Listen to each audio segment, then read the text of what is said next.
一個79歲阿伯娶咗18歲少女，個仔激到塊面都綠晒，仲離譜嘅係，仲真係搞到個女懷咗孕，成家人都鬧呢個野種來路不明。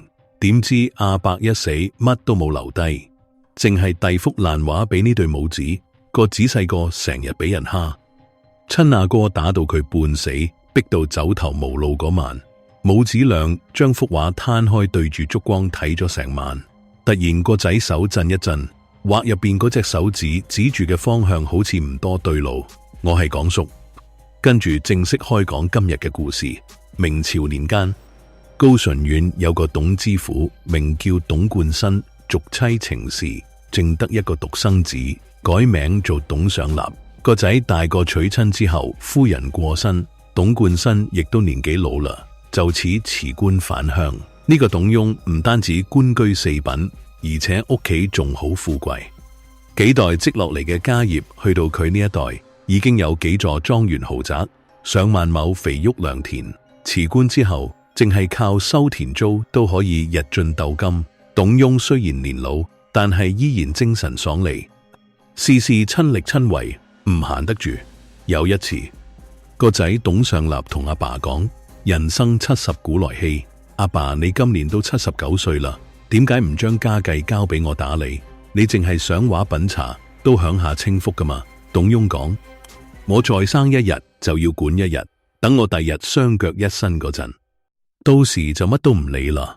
激到個仔塊面黑晒。有一日，董翁帶住一個管事嘅隨從去田莊收租，忽然見到一個年輕女子同一個阿婆喺溪邊洗衫。個女子睇落約17、18歲，雖係鄉下妹，粗衫粗褲，但係生得幾靚，烏黑嘅頭髮，皮膚白皙纖柔。董翁唔覺意睇到出神。阿婆洗完衫之後，女子跟住阿婆起身返屋企。董翁睇實佢哋，只見佢哋行過幾間屋，最後入咗一個泥巴門。董翁轉身同隨從講：你去佢哋屋企問下呢個女子有冇嫁人，若然仲未嫁，我想娶佢做妾侍，睇下佢願唔願意。隨從唔敢怠慢，奉老爺吩咐而去。去到女子屋企一番問話，得知女子姓楊，18歲仲未嫁人，細個雙親早逝，卡阿婆大。了解完之後，隨從又同阿婆講：我哋老爺見你個孫女生得端正，想立佢做偏房。雖講係做細，但係太夫人過身好耐，上面並冇人。若然嫁過去，唔單止佢呢一世，就連阿婆你都唔使憂衣食，成世由我哋照顧。阿婆聽完呢番說話，即場應承咗。隨從跑翻覆董翁：老爺老爺，得咗得咗。董翁大歡喜，落咗聘禮，擇咗個吉日，驚個仔阻頭阻勢，就喺田莊度搞埋婚事。新婚之夜，阿伯精神晒出嚟，老夫少妻之間亦都少不免一番親熱。幾日之後，董翁叫咗頂轎，將楊氏抬翻自家大宅，同大少大少奶見面。屋企大大小小都過嚟叩頭叫楊氏小奶奶。8旬老來得子，董翁逐個打賞，各人個個開心，淨係得個仔新抱心入邊唔爽，當面雖唔講，背後兩公婆講個不停。一個講呢個老鬼一把年紀，做嘢都冇分寸，自己都唔知仲有幾命好活，娶個咁如花似玉嘅女仔。好多老夫少妻，個老嘅應付唔來，個少嘅頂唔順，偷看敗壞家風。仲有好多少婦跟住阿伯，表面就撒嬌扮可憐扮爺，暗地裏就收埋私己，偷養男人。等時機成熟就掠走家產同人走佬。呢啲係屋企蛀米蟲，屋企出咗呢啲人就係禍端。另一個又講：我睇呢個女嬌滴滴，似足妓女，一睇就知唔係良家婦女，估計都係黑夫命，淨識得食白飯。可笑阿爸仲叫大家叫佢小奶奶，唔通要我哋叫佢做阿媽？我哋千祈唔好太奉承，第日中到佢大晒，反而要睇佢面色做人。兩公婆喺房細聲細氣講唔停，被多口啲人傳入董翁耳入邊。董翁知道之後唔開心，但係都收埋心入邊。幸得楊氏生性溫和，平時為人圓滑，一家人都仲算平安無事。講翻呢個董翁衰老但唔服老，唔係點會有精神娶呢個18歲女仔？原來呢個董雍早年花重金請高人教，傳授咗一套回春術俾佢，每日朝早做某個動作200下，夜晚瞓覺前再做200下，長期堅持就可以固精壯陽。高人仲俾咗一條秘方佢，跟方執藥煲好製成藥丸，叫做生精丸，每隔半個月食1粒，可保精氣不絕。講真，呢一套回春術配埋生精丸真係好有效。過咗3個月，楊氏就有咗身懷，呃晒所有人，淨係得董雍知道。捱到10月懷胎足月，生咗個仔，成家人都大驚。呢年董雍正好80歲，大擺酒樓，一來賀壽，二來慶祝老來得子，好多親朋好友到賀，又恭喜董雍喜獲麟兒，人丁興旺，又讚佢老當益壯，精神十足。聽到董雍笑到見牙唔見眼，董上立就喺背後同老婆繼續講：一個老鬼，何況都80歲啦，點可能仲有仔？呢個仔邊個嘅都唔知，總之肯定唔係阿爸嘅，我一定唔認佢做細佬。呢番說話又被人傳入董雍耳入邊，董雍依然吞落肚。轉眼過咗1年，細佬1歲生日，屋企準備酒席，又係高朋滿座，董上立就出咗去，唔過嚟陪客。董雍知佢心諗啊，亦都唔叫佢翻嚟，自己飲咗成日酒，口裏雖唔講，心入邊難免有啲唔開心。但係董雍亦都唔敢發作。董雍知大仔平時為人又貪又惡，一直經呢個細佬大個同佢爭家產，所以唔肯認佢做兄弟，而自己又老啦，恐怕等唔到細佬大個仔。佢死後呢，對孤兒寡母一定會喺大仔手上捱苦受委屈，將來唔單止揾食艱難，仲可能被佢諗計整蠱。董雍都係讀書人做官，呢個道理點會唔明白？所以只好一而再，再而三忍。董雍望住呢個細佬好心疼，再望住年輕嘅楊氏又好可憐，不時都感到煩惱又後悔。又過咗4年，細佬5歲啦，精靈醒目，正準備送佢讀書，改咗個學名叫董尚義，行咗拜師禮，帶佢去拜老師。個老師就係董雍請翻屋企教孫嘅，叔仔同侄仔一齊讀書都方便。董上立得知阿爸俾呢個細佬改名尚義，同自己同輩份，已經好唔高興，仲要同佢個仔一齊讀書，要個仔叫佢做叔叔，細個就細一輩，恐怕將來會被人壓住，索性就幫個仔轉過第2個老師，另外開間書宿俾個仔單獨讀。第2日，老師同董雍講，大郎另外幫公子請咗個老師，分開2間書宿，唔知係咩意思。董雍一聽，即刻火都嚟，今次終於忍唔住，激到隻手都震，想去同大仔問清楚。諗下，又覺得呢個天生忤逆仔，同佢講都冇用，由得佢啦，谷住口氣返自己房。臨終託孤，點知行得太急，被門檻軍親撲低，楊氏即刻扶佢起身，扶上床躺低。董雍已經昏迷不醒，急忙請大夫過嚟睇。大夫話係中風，為咗薑湯救醒，雖清醒翻，但係全身麻痹喐唔到。大夫開咗藥方，楊氏去藥房執藥翻嚟煲，食咗幾劑，完全冇效。大夫把完脈，將楊氏叫出邊講，佢淨係活1日得1日，恐怕冇得救啦。楊氏一聽，眼淚即刻流。董上立得知阿爸跌親，都過嚟望幾眼，見阿爸病得好重，睇樣好唔翻，就開始大聲細氣鬧打工人，擺出主人款。董雍聽到更加煩。楊氏坐喺床邊，就連世上椅都唔去讀書，一齊陪喺房入面。董雍知自己時間唔多，就將大仔叫到床前，攞出一本簿，屋企田產屋宇各項數簿全部寫低，吩咐講，上椅先至得5歲，食飯着衫仲要人照顧，楊氏又年輕，恐怕都理唔到家務。若然分家產俾佢哋母子，多數都守唔實，而家就全部交晒俾你，等將來上議大個仔，你睇喺我份上，幫佢娶個老婆，分俾佢一間細屋50-60畝良田，唔好令佢挨餓挨凍。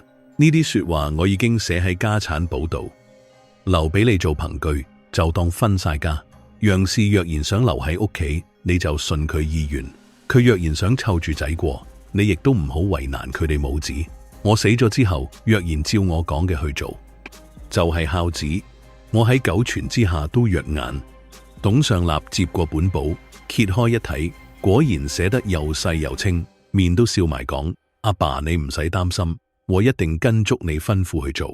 講完，攞住份家產簿，暗自歡喜咁走佬。董上立走咗之後，楊氏雙眼流淚，指住世上儀同董雍講：呢個難道唔係你個仔咩？將家產全部分晒俾你大仔，叫我哋母子日後點搵食？董雍講：你唔知，我咁做都係為上儀好。我個大仔為人唔善良，若然將家產平均分，恐怕佢日後仲要吞埋另一半，到時你哋母子連命都冇，倒不如全部俾晒佢，順佢心水。楊氏又喊住講：雖係咁，但係自古以來仔女冇分的數，分配得咁唔均匀，怕俾人笑。董雍講：我都顧唔到咁多，你仲後生，而家我仲未死，將個仔交俾上立，等我死咗之後，你再搵個好人家改嫁啦，唔好再喺呢度受佢哋氣。楊氏講：講咩啊？婦人應當從一而終，何況仲有個仔，叫我點捨得丟低佢唔理？幾苦幾難，我都會守住佢身邊。董雍講：你真係可以守一世咩？日子耐咗會後悔嘅。楊氏就發毒誓。董雍講：你若然意志咁堅定，你哋母子就唔使擔心冇辦法揾食。講住，從枕頭底敲出一樣嘢交俾楊氏。楊氏原本以為佢仲會溝多本家產簿，點知接過手一睇係一卷畫，問道：呢樣嘢用嚟做咩㗎？董雍講：呢幅我叫佢行樂圖，幅畫有玄機，你自己收穩，唔好俾人見到。等個仔大個，若然上立唔理你哋，你都收埋心入邊就得。等第日遇到賢明清官，你就攞呢一幅畫去申冤，將我嘅遺言講俾佢聽，求佢慢慢推敲，自然會有公斷，到時都夠你兩母子揾食。楊氏就小心收埋幅畫。董雍又躺咗兩三日，有一晚啖痰咳唔出就斷氣。董雍離世。董上立得到家產之後，又點晒各倉庫財物，每日查屋企數，邊有時間去阿爸房間陪？一直到董雍斷氣之後，楊氏叫丫鬟去報喪，兩公婆先至跑過嚟，都係喊咗幾聲，唔夠半個鐘就轉身走咗，淨係留楊氏守靈。好在壽衣棺木等用品一早預備好，都唔使董上立心機。入殮之後，都係得楊氏同世上儀母子倆守靈堂，日喊夜喊，一步都唔走開。董上立一啲都唔傷心，連靈堂都好少入，迫不及待趕住落葬。落葬第二日，董上立兩公婆就去楊氏房間執櫃執箱，睇下阿爸有冇收埋私己錢俾佢。楊氏經行樂圖被佢哋揾出，自己就先倒空兩個箱俾佢哋睇，入邊都係啲着殘嘅衫。董上立見佢咁樣就放心，唔再揾。兩公婆嘈咗一陣，自己走咗。楊氏心入邊好苦，等佢哋行遠，放聲大喊。世上已見阿媽咁樣，都跟住喊到停唔到。呢個情景，就算你鐵石心腸，見到都會心酸。第二日朝早，董上立叫咗個木匠過嚟睇楊氏間房，話要重新執拾俾佢個仔將來娶新抱用，叫楊氏母子搬去後園一間雜物房住，淨係俾佢哋一張細木床、一張爛台、兩張爛凳。原本服侍楊氏嘅兩個丫鬟，淨係留低一個11、12歲嘅俾佢，另一個年紀大啲嘅自己留用。每日飯自己去廚房捧，但係有餸冇餸就唔理佢啦。楊氏覺得咁樣唔方便，仲要睇人面色，索性起個肚做，求咗啲米自己煮，每日做啲針線，換啲餸捱日子。世上儀送去隔離屋讀書，學費都係楊氏自己諗計。董上立次次叫老婆去勸楊氏改嫁，仲揾媒婆幫佢介紹對象，但係楊氏死都唔肯，兩公婆都算數。楊氏好忍得，董上立都揾唔到藉口發作。日月如梭，轉眼過咗10年，世上儀長到15歲。10年以嚟，楊氏小心翼翼，從來冇同個仔講翻以前嘅事，驚個仔知道太多，會惹麻煩，大仔分家。但係個仔越嚟越大，慢慢瞞唔住。有一日，上爾見同學都着新衫，自己件衫就成身補丁，向阿媽要件新衫着。楊氏講冇錢買，上爾講阿爸做過知府，淨係生咗我哋兩兄弟，而家阿哥好有錢，我淨係想要件新衫都唔得。阿媽若然冇錢，我就去揾阿哥要。楊氏一把扯實佢，講淨係一件衫啫，幾大件事，使乜開口求人？細個苦啲，大個先至用心讀書爭氣。阿媽就係賣晒啲嘢都會整件新衫俾你。你個阿哥唔係好嘢，你千祈唔好去得罪佢。上爾應承講，阿媽講得啱，我知啦。口裏雖係咁講，心入邊就諗，都係同一個阿爸生，我又唔係阿媽帶過嚟嘅拖油盡。阿爸生前家財萬貫，本應兄弟平分，點解阿哥全部獨吞？而家要件新衫都要睇人面色，有咩好驚噶？於是瞞住阿媽，直衝大屋揾阿哥。見到董上立之後，先行咗個禮。董上立問：過嚟做咩？上爾講：我係董家子孫，身上件衫補到甩藍，被人笑，專登過嚟向阿哥要一匹布，整件新衫着。董上立講：你要新衫，揾你阿媽要啦。上爾講：阿爸嘅家產由阿哥打理，唔係阿媽打理。唔講呢句仲好，一講起家產兩個字，董上立面紅晒，問呢番說話邊個教你講？你今日過嚟係要衫定係爭家產？上爾講：家產將來始終都要分，今日淨係先要件新衫，體面啲。董上立大怒，鬧道：你呢個唔知邊度嚟嘅野種，仲要講咩體面？阿爸就算有萬貫家產，都係由嫡子嫡孫繼承，關你呢個野種屁事？你今日受邊個唆擺？過嚟揾交嗌，唔好激嬲我，唔係就等你哋母子冇地方住。上爾講：都係同一個阿爸生，點解我就係野種？激親你又點？難道你仲想殺我兩母子，獨吞家產咩？董上立彈起身，鬧道：細路總想死，舉起拳頭，扯實上爾件衫領，一拳拳打落塊面度，將上爾打到面腫鼻青。上爾掙脫，喊住跑翻阿媽身邊，將件事由頭到尾講一次。楊氏鬧佢，叫你唔好去惹佢，你偏唔聽，打得好。口裏雖係咁講，但係將個仔攬實入懷，好心痛，忍唔住兩眼淚流。